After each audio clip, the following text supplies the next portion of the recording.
What's up, everybody? Thank you for tuning in to my podcast episode, Honesty with Comedy.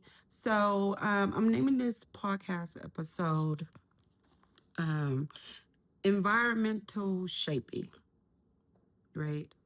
I say that because I'm going to discuss, just kind of let everybody know how I grew up, how my environment, household, family, friends, and so forth shaped who I became, the effects of my upbringing, and those who were around.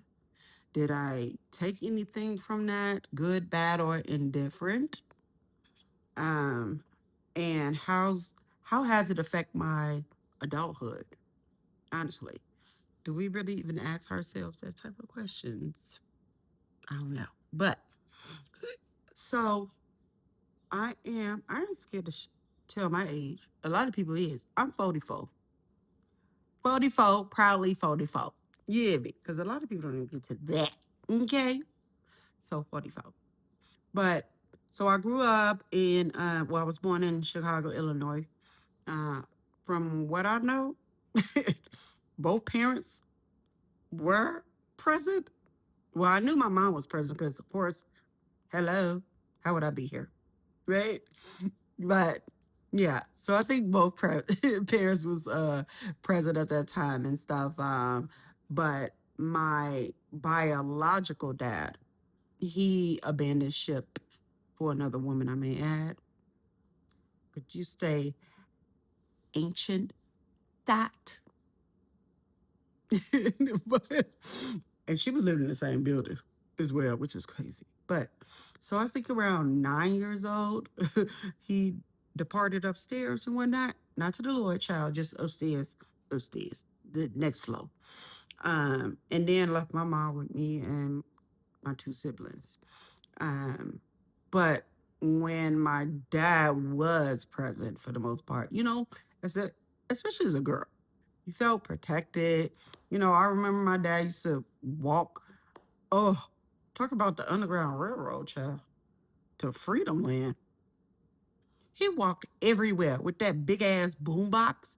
The back in the day ones, so they put on their shoulder and whatnot.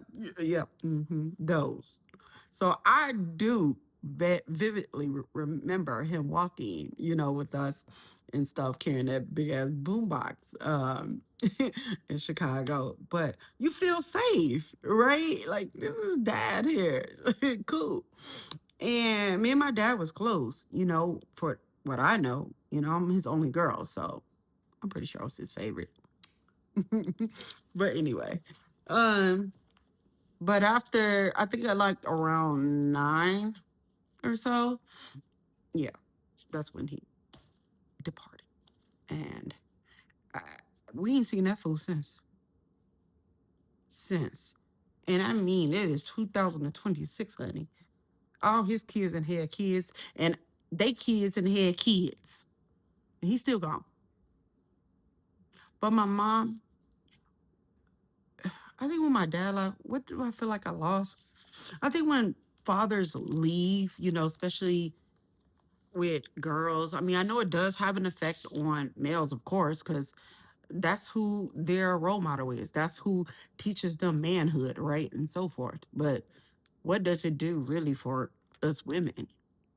I don't think really people take that into consideration because it can have an effect on you as a young girl growing up. You need to learn how to act with boys and what not to do and what to accept and not to accept and yada yada yada. Okay, I had a stepfather after a while,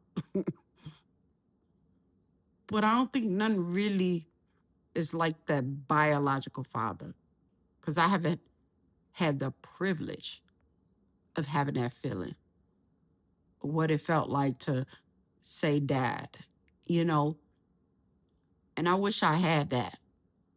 I wish I did have that. To me, it's a privilege because I don't have it to be able to say, hey, that's my dad.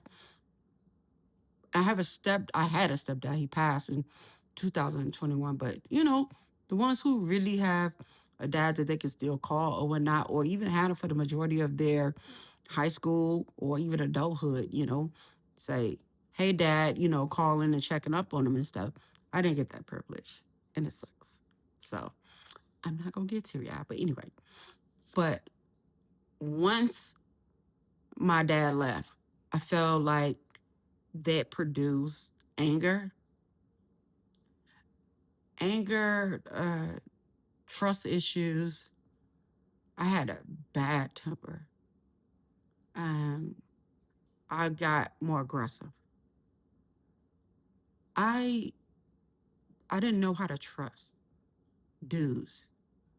I didn't know how to feel comfortable around them. And that's not even to just say after, my dad left and whatnot and left my mom with me and my two siblings. She had boyfriends after that, even before my stepdad, you know, um, who I still consider is my dad, but it's still stepdad, But I, not having that protection. And then, like the boyfriend she had, one was a weirdo, did some weird things. Let's just say he wasn't successful. So I'm happy to also say that as well. But I feel bad for the people and the young ladies who have experienced something that did happen all the way because they did not have protection. But you also lose that sense of a part of it takes some of your confidence, right? I didn't feel safe. I never felt safe. Even up into today, since he left, I never, I don't know what it feels like to feel safe. And that got me in a lot of trouble as well. You put anger issues, a lack of protection, like a bad temper, trust issue. No, it is a TNT ready to go off, which ultimately end up did a few times. But like I said, my mom, I love my mom. My mom did what she needed to do to survive. Now, I don't know if I appreciated that early on because me being a girl, I had other expectations for a mom. But my mom didn't have a mom. Her mom died when she was 2. What can you really learn about womanhood if your mom passed at 2? So her brothers raised her. And I'm only really saying that to say we need to sometimes slow down on being judgmental and have these high standards and expectations when it comes down to our parents because I had a lot of resentment. Why is it you don't know how to comb hair? You don't know how to put a perm in somebody's hair? You don't know how to teach someone what to do when menstruation come, how to act ladylike, how to respect your body. But that's not something she knew. But like I said early on, I was angry, disrespectful. And then it's like one of those times,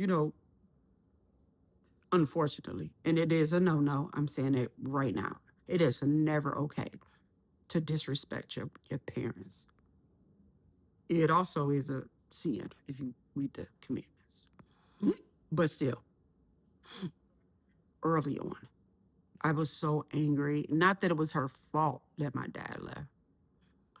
I had resentment because, like I said, she had her own issues. It was things she didn't learn. But then, mama, yeah, me party like a rock star. One of those. She wasn't sitting at the crib too long, frying that chicken. She gonna get that OE, heavy, that malt. But not to put her business out like that. But I'm only really saying, like I said, because a lot of people can relate, to what I'm trying to say. So I'm trying to say it went perfect. But I held a lot of resents. But don't you disrespect my mother. That's another story. No matter how I treat mama, you, it's a no no. Y'all know it's a lot of people like that too, right? But anyway, so after like 9 and stuff, we just survived. Went out. I was around cousins, a lot, but they was kind of older as well. So I really wasn't learning too much from that either. But I think after when I was around 14, my mom's like, we got to get up out of the hill, Illinois. I want to at least move them, and start anew. So she moved us to Wisconsin. And that was like in the 95 or so. And it was cool. It was so a culture shock though, because I didn't see Caucasian people until we moved up there. And I said, oh, damn, they everywhere, ain't they? In Chicago, hell, the only time you seen Caucasian people was downtown when we was soliciting. Yes, you heard me, soliciting. Pump that gas, you hear me, for a quarter. But it was a culture shock to say the least.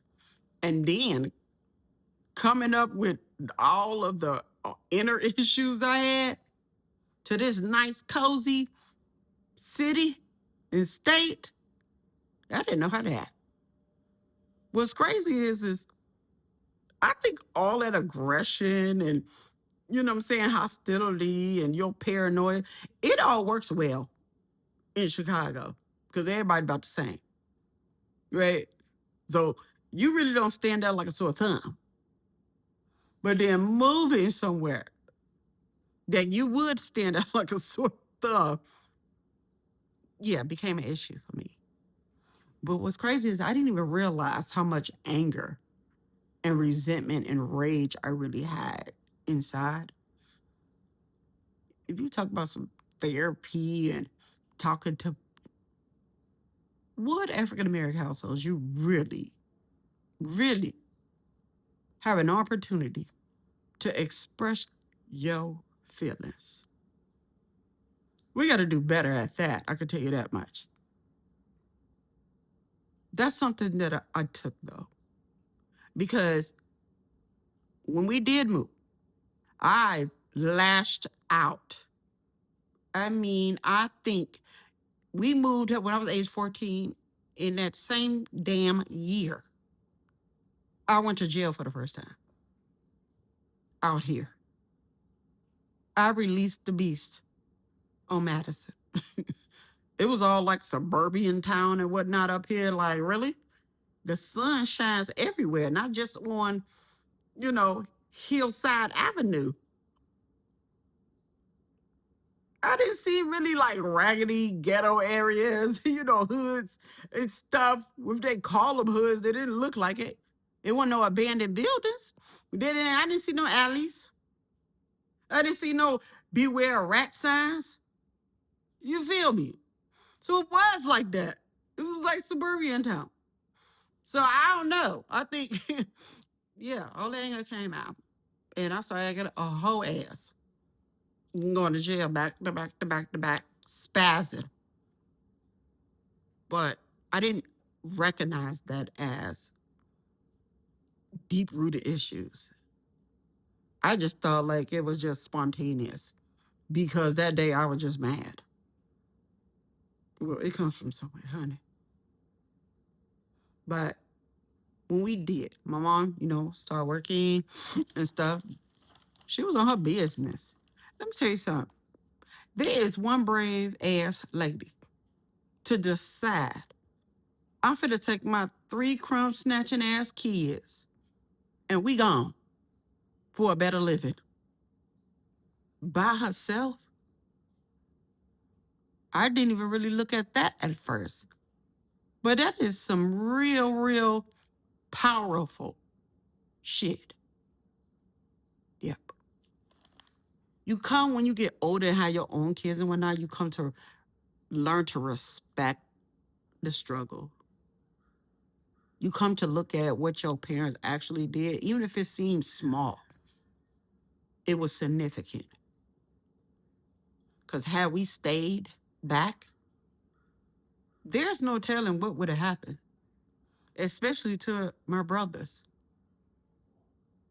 Boys really do struggle in inner cities like that, gangs, whatever stuff. You lose your life just for looking at somebody for 3 seconds too long. That's sad. But that's how aggressive we are. It's almost like caged up beast. Everybody mad because they mad. But I didn't learn really what inner insecurities was and, you know, what I lacked. So until, of course, you kind of get in that blank canvas type of environment, but you don't realize where you came from. It did have a part in shaping you to the place now you are. You just didn't see it because it wasn't highlighted. Because your behavior matches the sister behavior. The sister behavior matches the cousin behavior and the grandma. I didn't think nowhere had roaches. I mean, I didn't think no place didn't until we moved. I said, damn, they really do got apartments without them. For once, we're not moving in with them.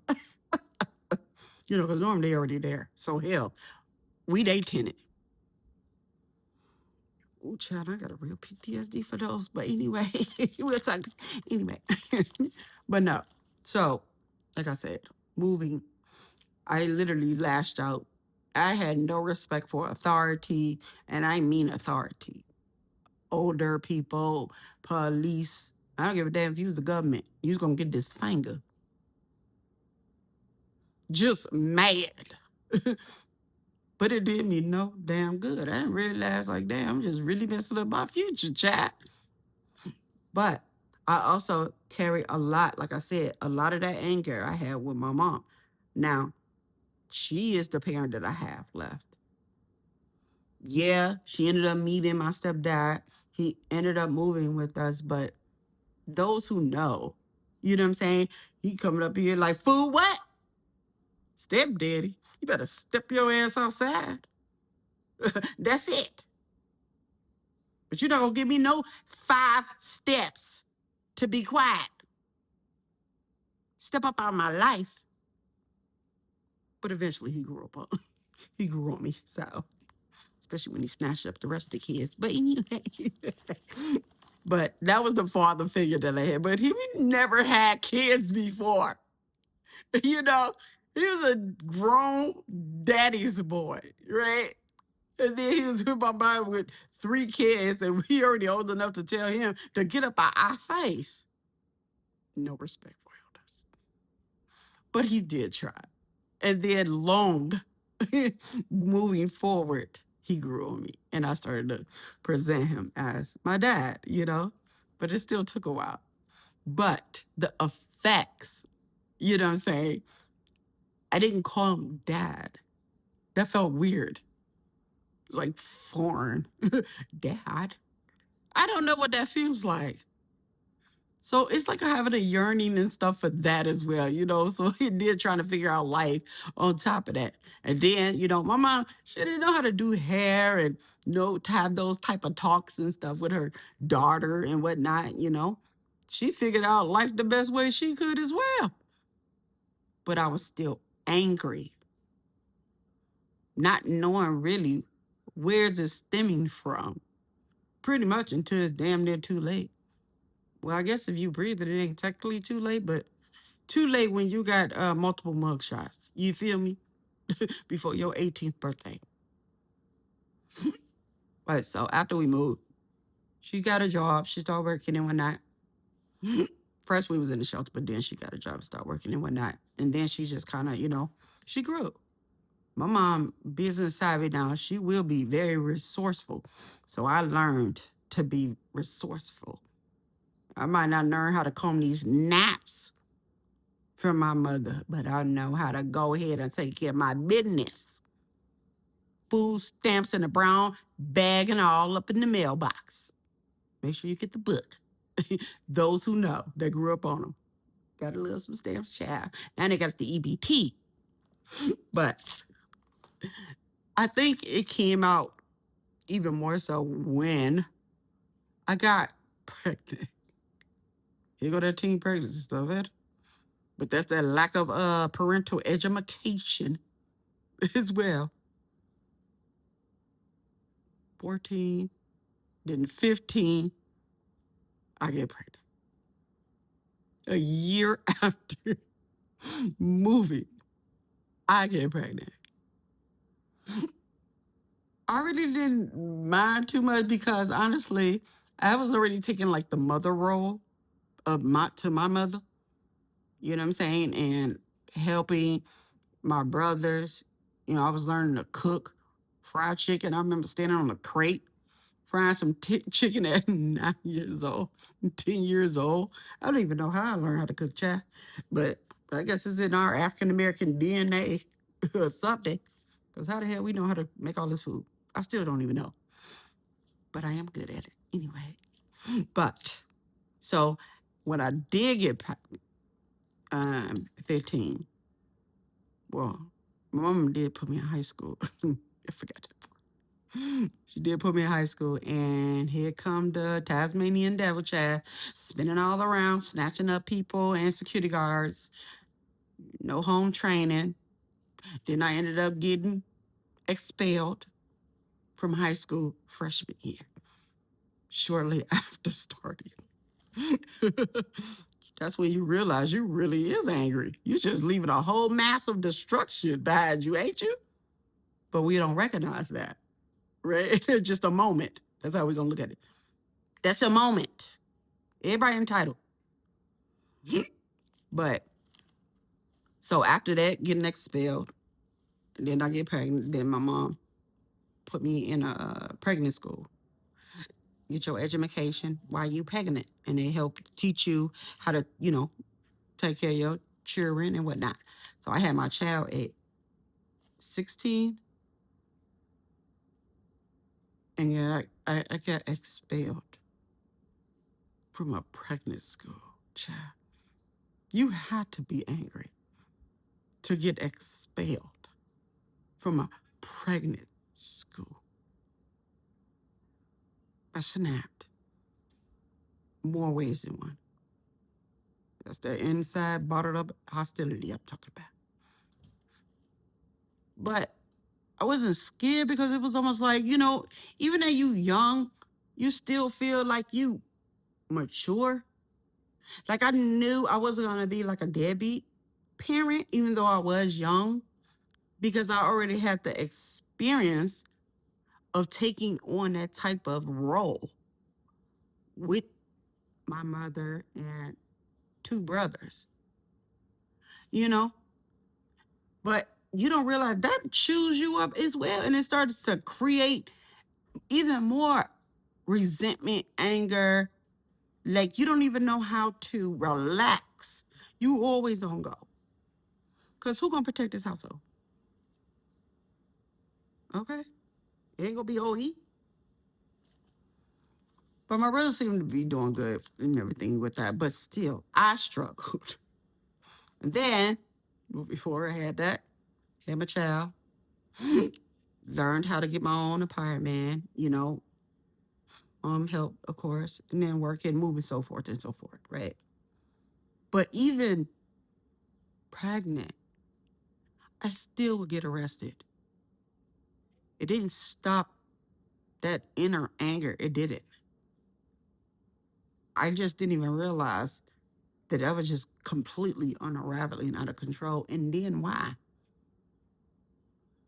Now we could intertwine that, and so forth with mental health, but hell, I didn't know about no mental health.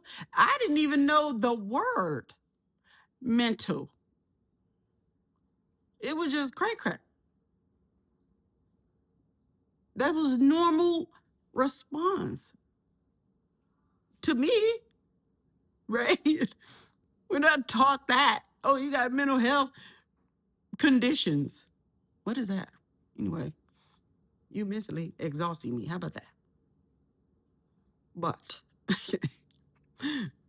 so I had my child and then end up in another relationship. Well, with my first child, yeah, I was with somebody else. And then that move was in the jail. You know those people who go to jail. Oh God. Let me tell you something. If I didn't know this fool before he went to jail, nope. I wouldn't have sat around and waited at all. I wouldn't have believed nothing. Because they'll swear me down one day. I changed. The only thing you changed was your drawers. And possibly them holy socks. But did you change your behavior? Your cheating line ways? But like I said, I knew this fool before. My first experience with somebody who was actually behind bars. Okay, cool. I'm gonna support you, and I'm young myself. But after a while, fool, you keep going back. Bye bye. That support is null and void. Gone, expired. I found me a new man. Shit. A new man and some new kids. I won't wait around no more. Good day. But I don't even really think I was in love like that either. Like when he used to say, "Hey, I love you," it was weird. Like, have anyone, like, because I didn't grow up with that word in our household. That's another thing. We never said, "I love you" in our household or to each other. Like my mom, stepdad, siblings, never. So when a boyfriend said it to me, I almost vomited. I didn't even appreciate it. I absolutely got an attitude. Well, don't you ever say that to me in your life. It was disrespectful. That's at least the way I, because I didn't like how it made me feel. Seriously. And that's sad, ain't it? When somebody said they love you, and I couldn't say it back because I was like, why? I was so mean back then too. But still. But after that, then moving forward, right? Getting in another relationship and then having more children. That's when, for some reason, I must have knew what that love felt like because the emotion came first. Like, what's this tingly feeling? you know, it's the first time I've had, what was this? Like, well, I'm excited. Well, I feel a little joyous to see this dodo bird here. Who is he? But it was like that, butterflies and whatnot. Dopamine's all high. You like, yeah, okay. Like you've been up in that back room. But it was like I really felt, and I like damn near vomited. Like I love you. They just sad. I really growled. I snatched my own lip. Like, sorry. I don't know what was that. He's like, what? I don't know what that was. But it was like, you cannot, I couldn't hold it. So then I knew then, oh, wow, love is a good thing. It actually feels good to say it, and it feels good to know it, right? Me, let's suck it and say it back right away. But I think the next day we was playing WWF in the living room, wrestling, because I was a tomboy then too. Then he said it, but I knew. Anyway, who can't love me? I'm lovable. I would like to think I'm lovable, but still. So after that, we get in a relationship. It was long time. Hell, we just recently, and I mean some years, within the last 5 years. And this was in the 90s. Damn 90s, boy. Was active. Is when, that relationship departed. That's my favorite word, departed, child. Now, depart like this right here. Sip. Well, yeah, it is separate. Oh, my bad. I'm still learning. But that was really the first time I knew what being in love felt like. And that I was becoming comfortable saying it. And what's crazy, his family is the people I learned to say, I love you to your family. Mind you, like I said, we never said that before. And maybe other people can relate to we just did it. I guess in some shape or form you just know, right? Like you are my sibling. I love you. Because I will kick somebody's ass, I would defend you if I need to, right? But you just didn't say it. And then when I started to get comfortable saying it, because I'm like, oh, okay, I learned how to be affectionate. Because I wasn't even an affectionate person. Like I didn't even like to breastfeed my first child because I felt violated. Like, what's up? You don't do that. It felt weird, which is true. Get up off the nipple. No. But it felt weird.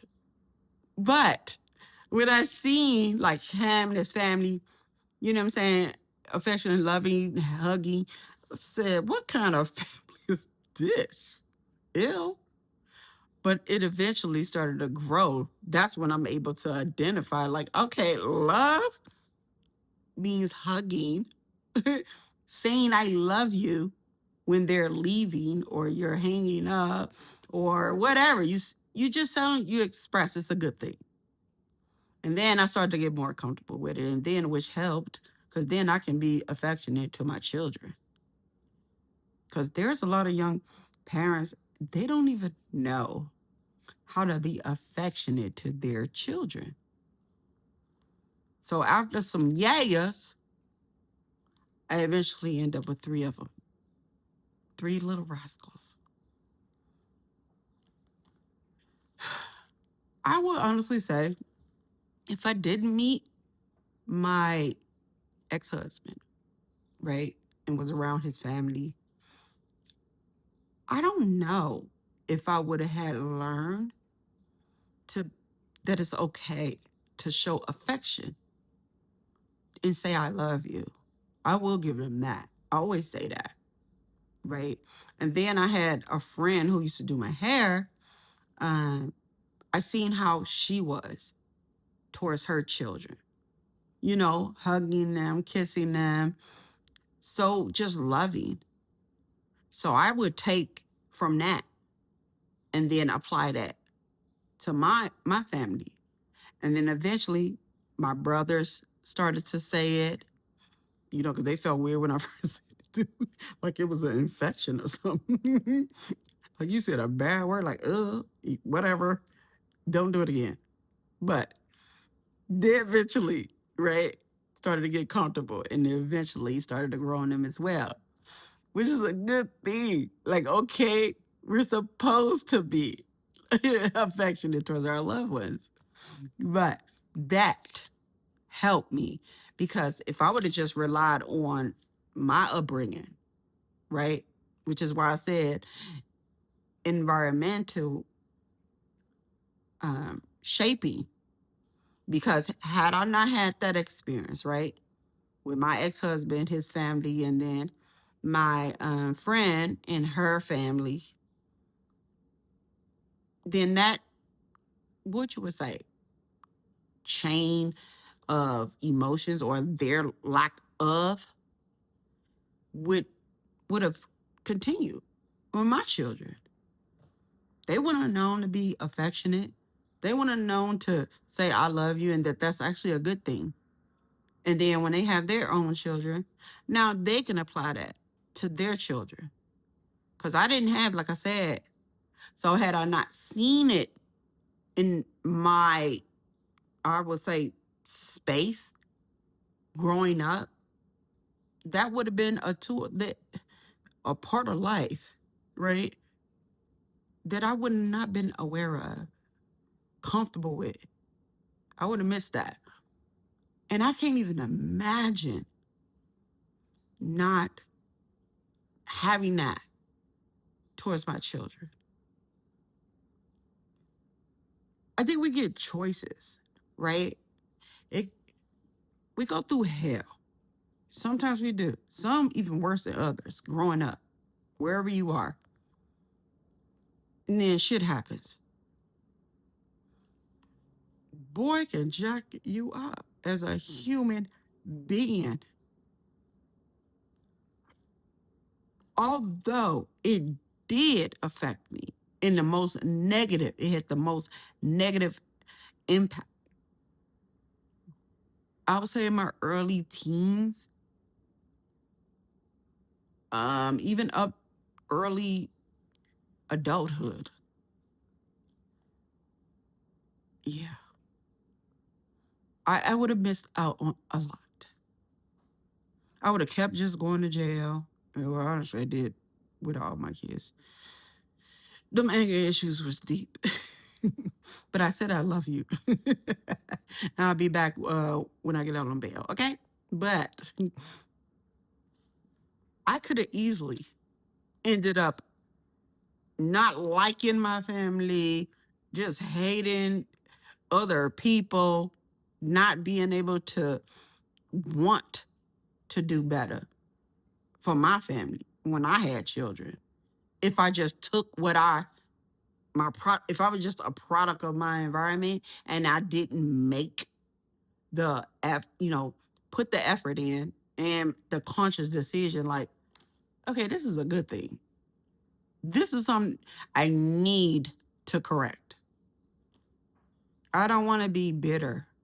I want to not be loving to my family, especially my children. And I don't want them thinking that's the way they should be. So I think we just kind of get to a point in age where it's like, oh, hell no. This ain't even right. I should not be running off drunk, partying here and there, reckless. Even though I started off as a teen mother, I wasn't just leaving my damn kids. And I'm not judging nobody who do. I'm not judging nobody who likes to go out, you know what I'm saying? And club or whatever, because they feel like, hell, I'm still young, okay? I'm just saying, if I'm having some kids, then it ain't about me. What do I need to do to make sure that they don't repeat the shit that I have been through? Because I didn't like it. It didn't make my life easier. It made it more challenging. It didn't make me happy.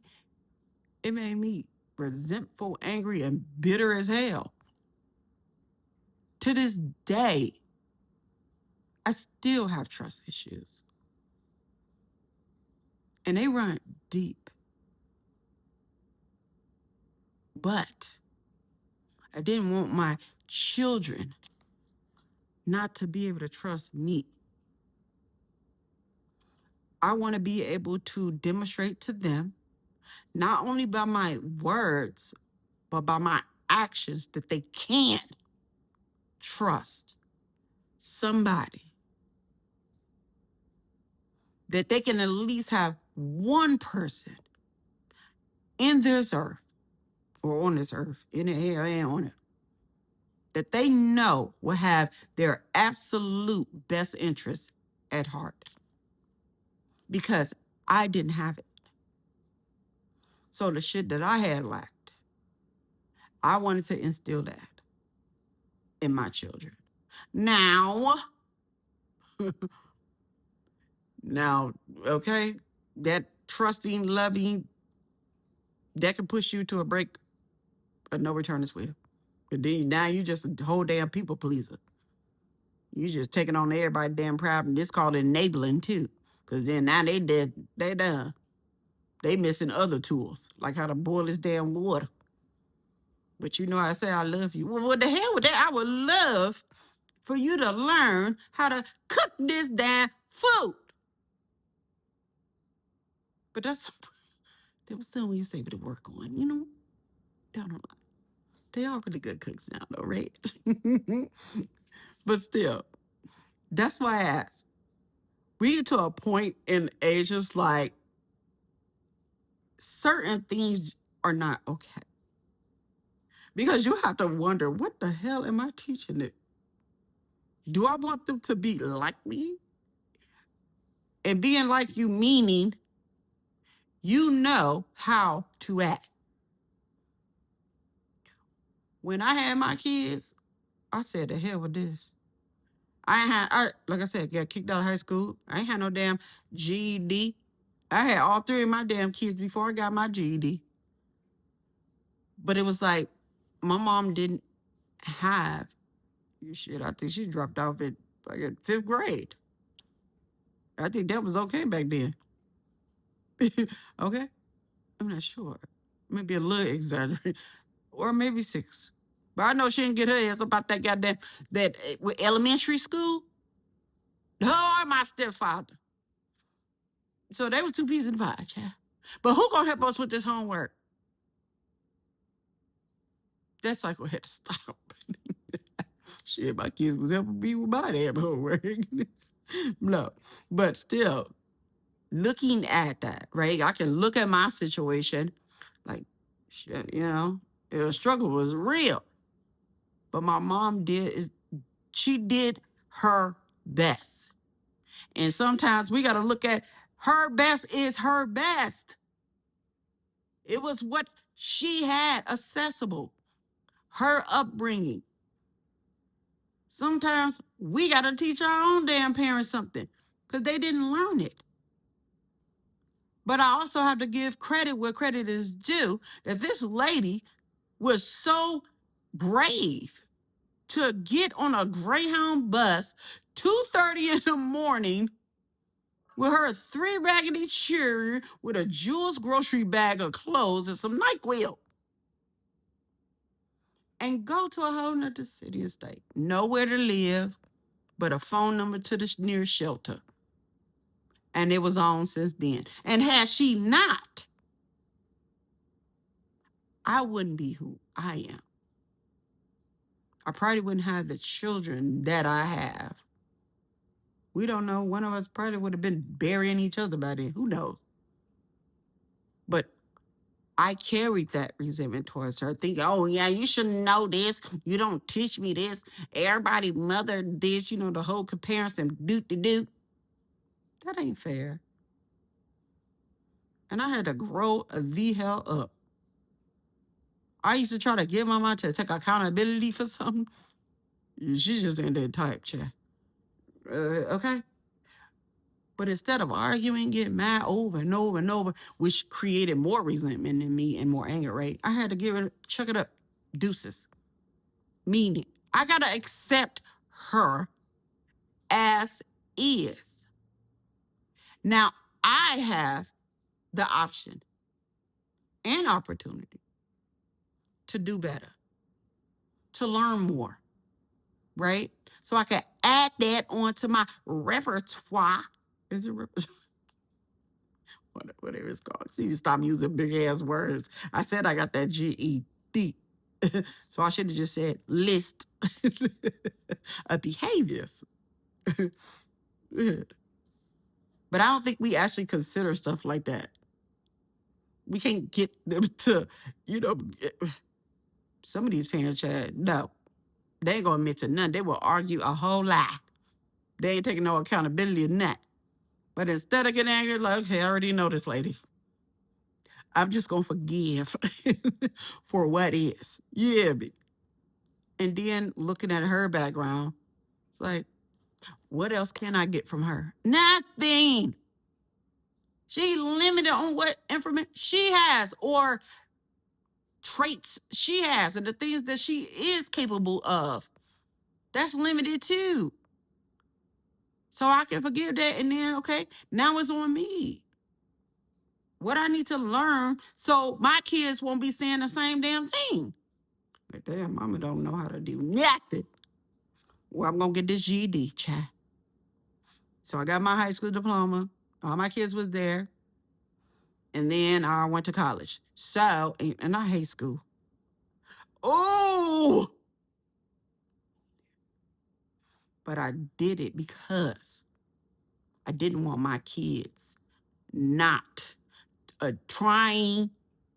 I didn't want me trying to demand, well, you need to go to college. You need to do this. You need to do that. And shit, what about you? You didn't do it. So I don't need to do it. Yeah, you do. Because I'm going. Even if I ain't like it.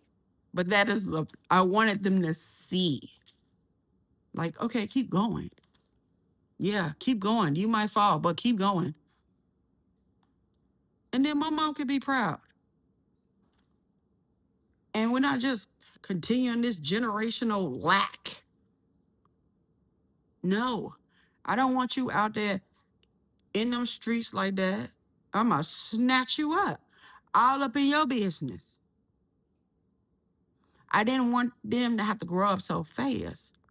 I wanted them to be the age that they were, have the experience. Because a lot of us, we got our damn 6, 7-year-olds trying to act like somebody's mama. They babysitting a 2-year-old. They Cinderella. Let them be kids and enjoy it. Because you know once adulthood come, shit, that's exhausting. That's when you really start to have mental health issues. That rent is expensive. All your money going to the government, that household, and them children. You got bald spots out the yin yang. But my child here did. Moving on.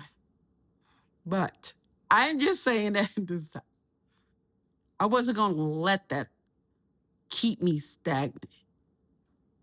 So if anything, I just wanted them to see what pushing forward looks like. You know what I'm saying? Not settling for less. And wherever we all start at the bottom. Hell, I was on welfare. I was on disability when I had my children. And I could have stayed there. Hell, they was giving me a pretty hefty disability check. But guess what? When I was on that welfare, I took my ass and I utilized that apprenticeship, them work on job trainings. They paid for my GED while I was getting that welfare and them stamps. I took advantage of those resources that was available. You gonna get me a laptop? Okie dokie. I go to school.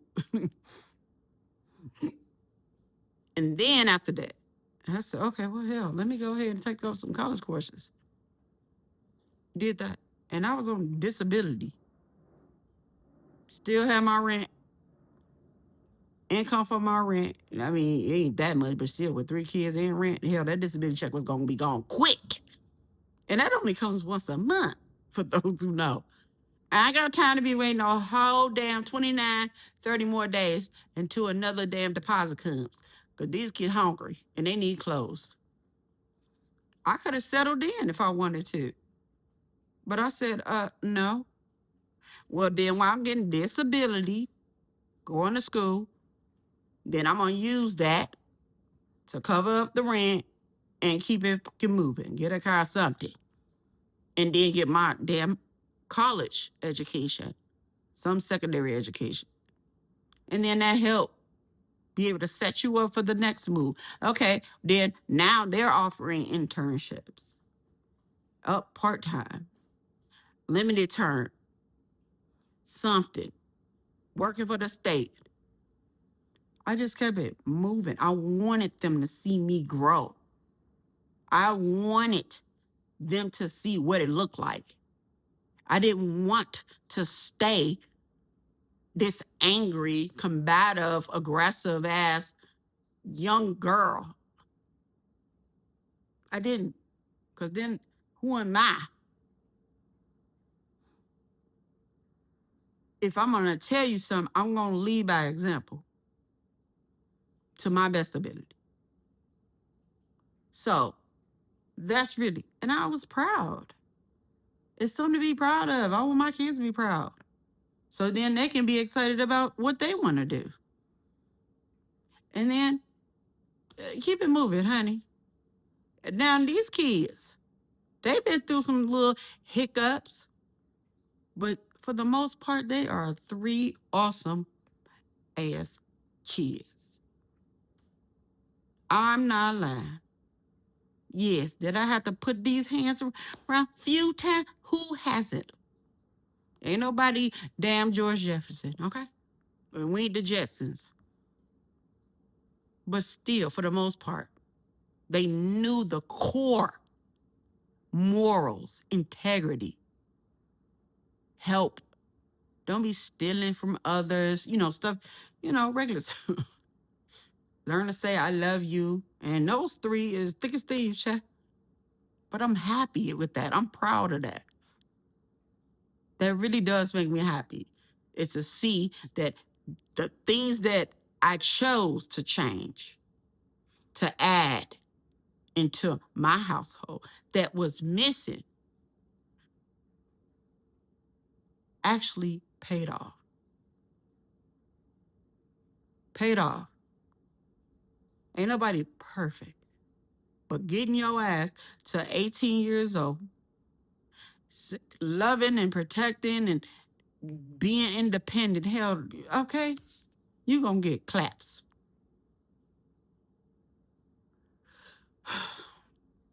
But that's what I mean overall. So after finishing all of that, yada yada, we grow up. Now they grown. Now one got a child of her own. So she can instill a lot of what she knows and even more to her child, my grandchild. So I just want us, I don't care how young you are, right? I don't care I do care what you've been through, what you had to endure. Don't let it be the defining moment of your entire life, is what I'm saying. Choose. This is what I can take from my upbringing, the environment I grew up in. Is it good things you can take? Working hard, you seen, if it was more so like just all hostile and whatnot, get some help. Because I honestly, I went to therapy when I was like around, I think I started when I was about 17, 18, 19, one of them. But I did it because I didn't want to be stuck mentally. Because mm-mm. Did it make you perfect? No, but it does at least give you some coping techniques, right? So then if you do spaz, maybe ain't, 6 times a week. Maybe it's 3. Hell, that's progress. Kudos to you. But I think it's more so as wanting. I don't want to be that person. I want to be better. Not even just for my kids, for me. Like my kids' friends used to come to the house. They so, boy, they be so used to cussing. They weren't doing that around me. To this day, my kids' friends are grown. But because I didn't allow them to be just cussing willy-nilly around me then, they respectfully don't do it now. And half of them close to 30. Shit. But that's what I mean. So a lot of their friends too, seeing how nurturing, loving, supportive, encouraging, um, we were more hands-on with these kids in our quote unquote Black communities. But they friends respected, they loved it. It was something that they felt that they were missing. And that would make me sad. Like I want other kids, mothers to hug, kiss, you know what I'm saying? Be affectionate with their children. I don't give a damn how old they are. Like they need that. Hell, we need that. That's gonna keep them, or at least slow them down from being so damn angry and aggressive all the time. And I hope that their first reaction would be to like somebody and not hate them. Now, trust is tricky. You can't just go around trusting that damn body. I can tell you that much. Like I said, I still got trust issues. But I'm not going to let it affect the way I live. So that's why I've been through a lot of things. It could have jacked me up, like I said. But it was really more so taking a conscious effort of saying, no, that's not how I want to be. I actually like smiling. I actually like being silly sometimes. But when it's time to get serious, I can get serious. But more so, I want to be able to teach my children. I want to show them by example what it looks like, not just say it or demand it from them. You could demand all you want to, but if they don't have that imprinted, you know what I'm saying, in their heart, their mind, their spirit, their soul, how far you think it'll go? I have seen young, not even young women, child. They had to be at least in their 30s. Oh, dancing, twerking. I ain't judging it. Cool. But not at no child birthday party with your butt cheeks hanging out. And this child, 9 years old, looking so embarrassed. That's not, we don't want our children having to be embarrassed, ashamed, aggressive, disrespectful. No. Like we need to do a better job overall, all of us. And I mean all of us, meaning not even just up. If I see your chair and misbehaving, I'm gonna tell that little sucker, what you doing? That ain't okay. Seriously, you need to do better than that. Don't know. Why would you put your parents through a headache or a heartache doing what you're doing? Like we do need to step up. And like they said, hell, it takes a village to raise a child. Then create one. We do need to learn to help each other, but because we're missing that from our upbringing, we don't know how to offer it. But it's also a choice. You don't have to be a product of your environment. You don't have to take everything that went so wrong in your house, your family, and then bring it on transfer it on to you and your children, and now you got a headache. Teach them better. Teach them better. Nobody perfect. Yeah, we make mistakes. But choose to teach them better. Because I'm sick and tired of seeing our youth losing their lives or in prison. Seriously. Like, we need your children around. We need them to be productive. We need them to be good hearted individuals. Hell, because they might save somebody else's life. They ain't scared. But honestly, we're not here to tear each other up, down, to poison somebody else's damn household, life, family.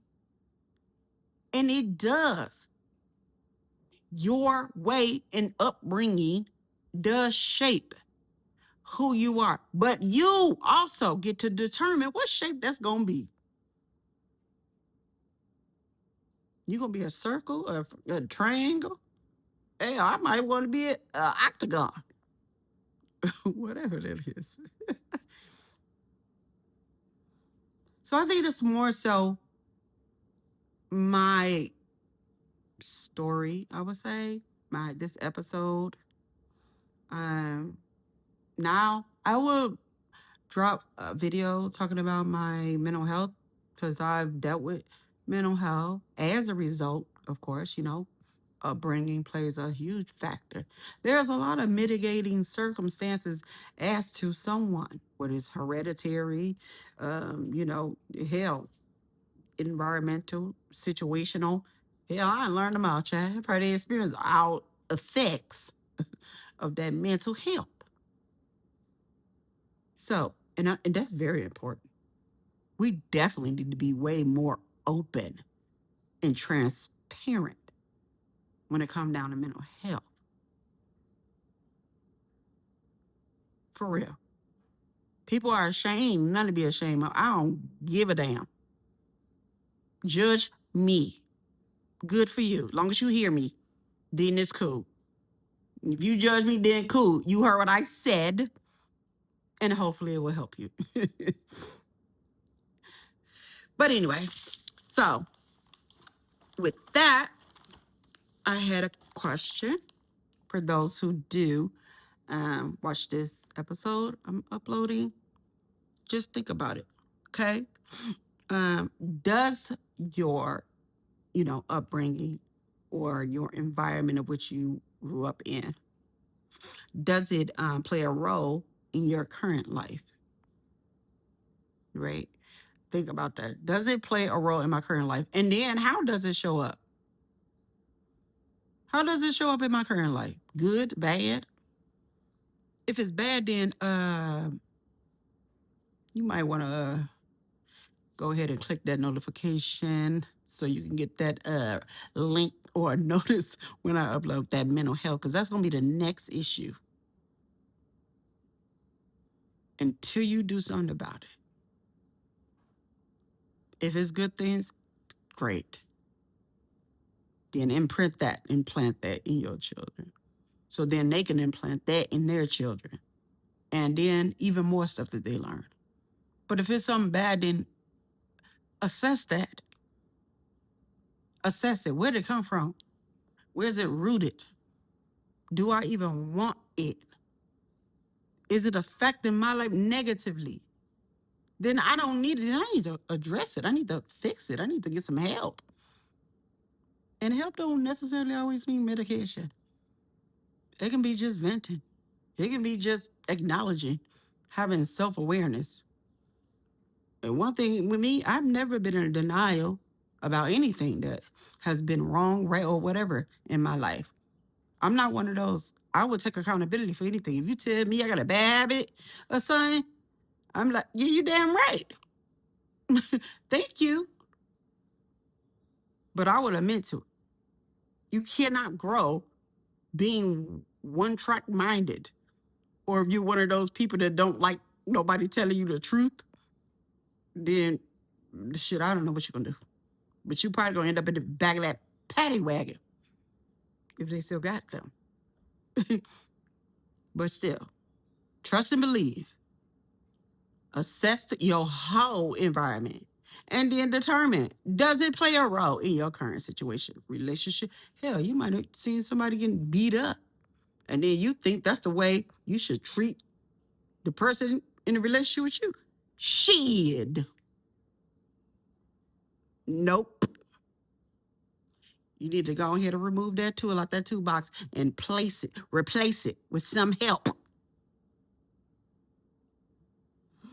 But anyway, so that is my episode about growing up, the trials and tribulations. I really didn't get too deep into everything that I've been through, but I will get them more disclosed, more clear in other episodes that's more focused on those areas, right? Okay.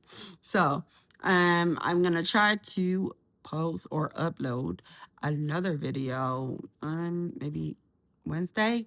I'm gonna try Wednesdays and Sundays. Leave a comment if you feel you have something to say. Leave a question if you do have questions, or if you even need an opinion about some things. Trust and believe. I'm sure there is nothing that you have been through that I cannot relate to. Um, yeah, probably not. Seriously. But if you're comfortable, just leave your questions in the comments, and then I will absolutely check them. And I would also answer them either directly via comments, or I may answer it during my next upload, which is going to be on Wednesday. Other than that, please like, share, subscribe, support my channel. I appreciate any and everybody. It is free. Like I said, my podcast is more focused on just regular people, high fluent celebrities and this, that, and the third. This is real, raw, personal, professional, whatever situations, right? And we just want somebody to hear us. So I thank y'all for hearing me. And let me hear from y'all then. I appreciate y'all time. Honesty with comedy. Stay tuned for my next episodes. Peace. Thank you.